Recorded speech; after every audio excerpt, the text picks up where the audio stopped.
27절입니다. 27절에는 너희는 크게 잘못 생각하고 있는 것이다가 나옵니다. 앞에 이어서 두 번 반복하고 있습니다. 24절에도 나왔죠. 길 잃은 양과 같이 올바른 길을 떠나 미로에서 헤매는 것을 의미합니다. 이것 또한 마태복음 18장 12절, 베드로전서 2장 25절에 기록되어져 있습니다. 그들은 사람들을 올바른 길로 인도하고 목자와 교사라고 생각했지만 실제로는 눈먼 안내자들이었다고 마태복음 15장 14절에는 말하고 있습니다. 8절입니다.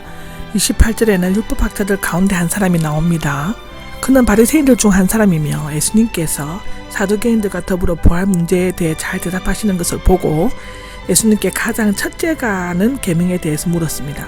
그런데 마태에는 이 율법사가 시험하여 하는 질문하는 것으로 되어 있지만 누가에는 선한 사마리아인의 도입 부분으로 소개되고 있죠.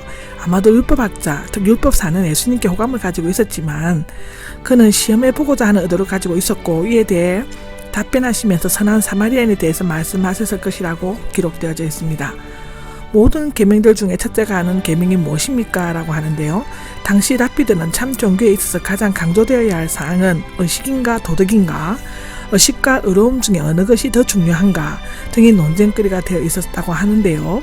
첫째가 하는 계명에 대한 것도 큰 논쟁의 주제였다고 합니다.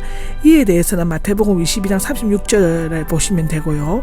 어떤 이방인이 랍비 힐렐에게 만일 내가 한 발로 서 있는 동안 율법 전체를 가르쳐 줄 수 있다면 유대교로도 개종하겠다라는 말을 듣고는 내가 싫은 일을 이웃에게 행하지 말라는 것이다 라고 대답했다고 합니다.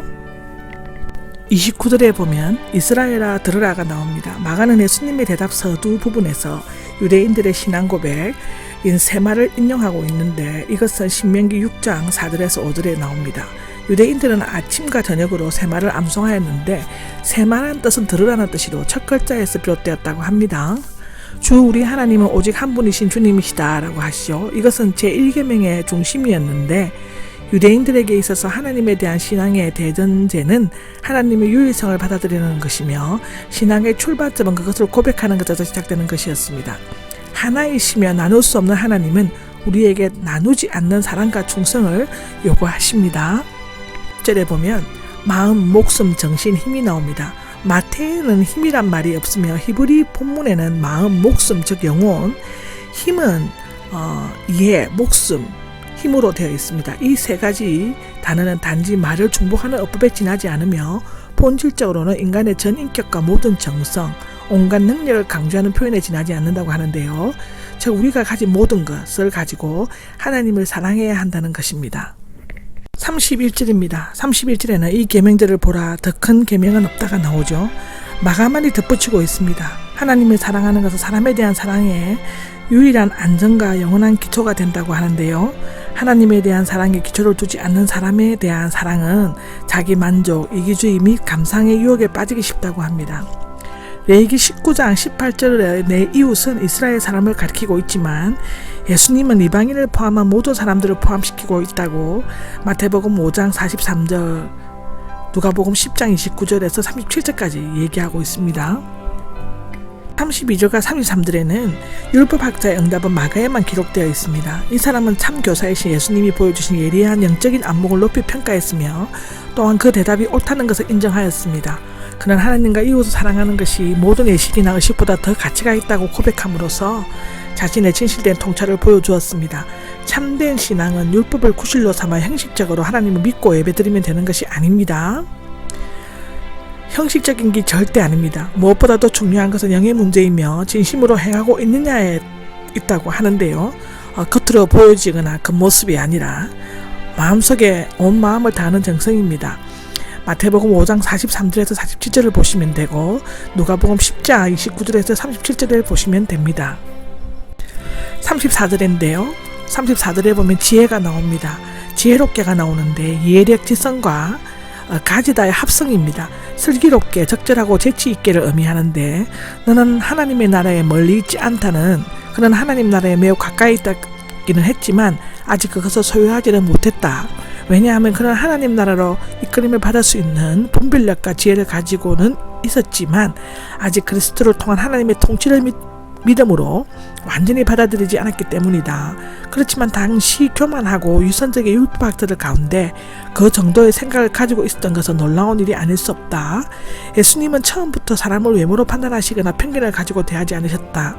나름대로 참된 믿음의 존재 방식을 이해한 그가 이제 시급히 해야 할 일은 예수님을 믿고 그와 함께 사는 것이었습니다. 더 이상 묻지 않았다가 나오죠. 그동안 대제사장들과 율법학자들, 장로들은 성전에서 예수님의 근위에 대해, 그리고 바리새인들과 헤롯 당원들은 납세에 대해, 사두개인들은 부활에 대해 질문했습니다만 그때마다 예수님께서 모든 도전에 대한 완벽한 성기를 거두셨습니다. 그들은 예수님의 신적인 지혜에 놀라지 않을 수 없었으며 오히려 자신들의 무지와 근위를 없음을 드러내는 결과를 초래하였죠. 그들은 더 이상 감히 아무것도 묻지 않고도 또 물을 수도 없었다고 기록하고 있습니다.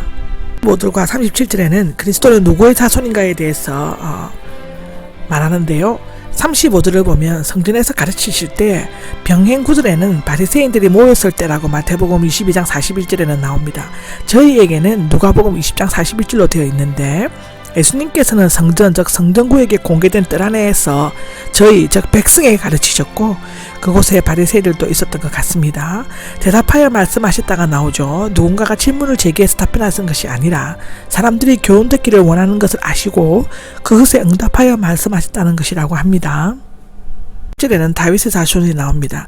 예수님께서는 시편이 그리스도를 다윗의 자손이라고 예언한 것에 근거하여 첫 번째로는 그리스도는 단순히 육체적인 다윗의 자손으로 태어나지 않으셨으며, 두 번째로는 그리스도는 다윗이 주라고 고백한 신성을 소유하신 하나님의 아들이시며, 세 번째로는 모든 사람은 하나님과 동등한 신성을 소유하신 하나님의 아들이신 그리스도를 믿어야 한다고 가르치셨습니다. 예수님의 말씀을 즐겁게 들었다고 나오는데 늘 그렇듯이 마가만이 백성이 즐겁게 들었다고 기록하고 있습니다. 이 부분을 다음에 38절의 첩부안부에 놓아야 한다는 견해가 있는데 그렇게 되면 많은 무리들에게 말씀하신 것이 되어집니다.